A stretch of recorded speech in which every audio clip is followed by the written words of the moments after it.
যে আগামী যে কোনো নির্বাচন কিন্তু নির্দলীয় তত্ত্বাবধায়ক সরকারের অধীনে হবে। সুতরাং যদি ওই দল ফেল করে তাহলে জনগণের সুযোগ আছে ওই দলকে প্রত্যাখ্যান করার। আমরা দেখছিলাম যে এবারে জাতীয় সংসদে যে দক্ষিণ প্লাজায় সেখানে শপথ গ্রহণের যে আয়োজন, উন্মুক্ত স্থানে আয়োজন, মানে এই পছন্দের জায়গাটা কেন আপনাদের, কেন মনে হলো যে আসলে উন্মুক্ত স্থানে এই ধরনের শপথ গ্রহণের একটা আয়োজন করা যায়?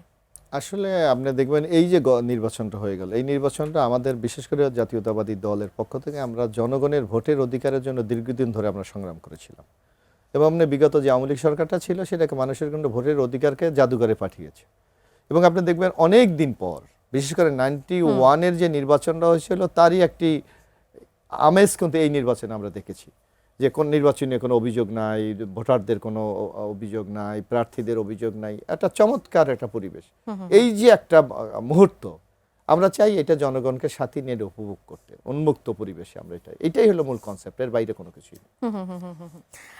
আমি একটু জানতে চাই একটু মন্ত্রিসভা নিয়ে, সবার নজরটা আসলে এখানে সেখানে নানা ধরনের সোশ্যাল মিডিয়াতে আমরা দেখছি যে নানা ধরনের নাম ভেসে বেড়াচ্ছে, রাষ্ট্রপতির একটা চয়েস লিস্ট আসলে ভেসে বেড়াচ্ছে নানাভাবে। এখন পর্যন্ত যদি আপনার কাছে একদম সরাসরি জানতে চাই, রাষ্ট্রপতির যে সিলেকশন সেটার ব্যাপারে আপনাদের কোনো সিদ্ধান্ত এসেছে? না, আসলে রাষ্ট্রপতি এটা আগে তো আপনার সংসদ সদস্যদের শপথ হবে, ক্যাবিনেট হবে, তারপর হলো রাষ্ট্রপতি হলো এর পরের অধ্যায়। তা আমরা এটা নিয়ে পার্টির মধ্যে এখনো কোনো আলোচনা হয়, কারণ আপনি জানেন কালকে এমপিরা শপথ নিয়ে পার্লামেন্টারি পার্টির মিটিং 12:30টায় ডাকা হয়েছে, হয়তো সেখানে আলোচনা হতে পারে। আচ্ছা, তবে মানে আমি যেটুকু বুঝি মেইন আলোচনাটা হবে যে সংসদ নেতা কে হবে, একদম এইটা নিয়ে মূল আলোচনাটা হবে।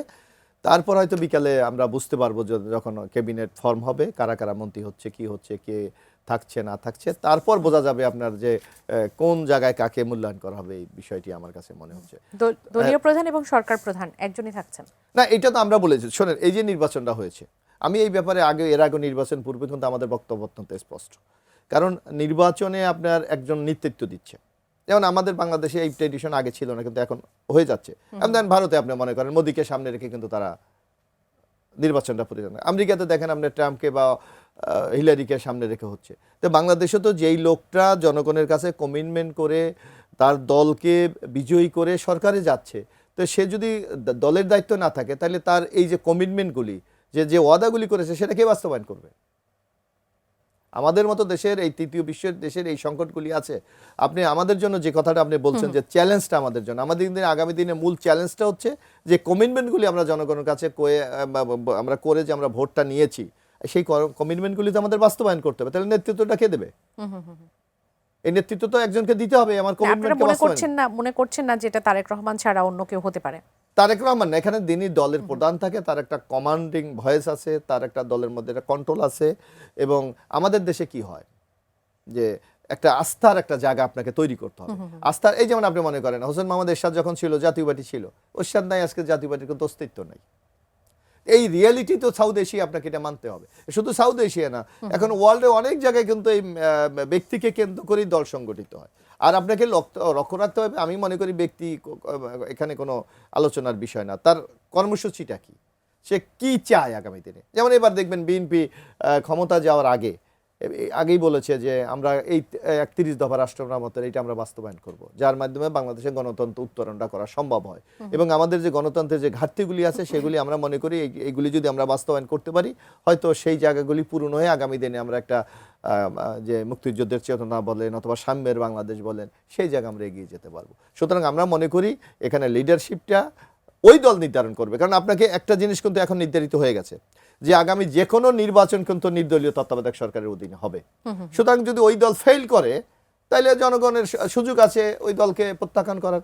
সেখানে এখানে জনগণের ক্ষমতাটাকে কেন আপনি সংকুচিত করতে চান? মন্ত্রিসভার আকার কেমন হবে সেটি নিয়ে নানা ধরনের আলোচনা না, এটা অ্যাবসলিউটলি আমাদের হাইকমান্ড দেখছে এখনো এই ব্যাপারে। আপনারাও বুঝতেছেন যে আপনারা মিডিয়ারাও হিমশিম খাচ্ছেন, আমরা যতটুকু আমাদের সাথে কথাবার্তা হয়, আমি মনে করি এটা একটা গুড স্টেপ। কারণ আপনি দেখা যায় নানা ধরনের আলোচনা করে একটা ধূম্রজাল তৈরি হয়। একটা লোকের নাম যখন আসে যে উনি হয়ে যাচ্ছে, পরবর্তী না হতে পারলে তার নিজের সামাজিক ব্যবহার প্রতিপন্ন হয়। আমি যার জন্য মনে করি এবার যে কৌশলটা বিএনপি গ্রহণ করেছে এটা সত্যি খুবই প্রশংসনীয়। সেটাকে আমাদেরকে একটু আমরা যতটুকু জানতে পারছিলাম যে মানে এর আগে যেরকম আমরা মন্ত্রিসভা দেখেছি তার থেকে তুলনামূলক ছোট একটা মন্ত্রিসভা হতে যাচ্ছে, বিষয়টা কি এরকম? এইটা এখনো বলা যাবে না, এটা কালকে শপথের সময় বোঝা যাবে যে কি হচ্ছে। কারণ এখানে আপনি দেখেন, আপনি যে কথাটা বললেন যে বেশ কিছু চ্যালেঞ্জ আছে কিন্তু। আর আরেকটা জিনিস আপনি দেখবেন যে আমাদের বিশেষ করে 2008 থেকে যদি আপনি দেখেন 4টা পার্লামেন্টে কিন্তু বিএনপি অনুপস্থিত। সুতরাং আমাদের তো নেতাদের একটা বিরাট লম্বা তালিকা আছে, এদের মধ্যে অ্যাডজাস্ট করা, কারণ যোগ্য লোকের কোনো অভাব নাই। সুতরাং এদের মধ্যে বেছে একটা ক্যাবিনেট করা কিন্তু আসলে একটা চ্যালেঞ্জিং।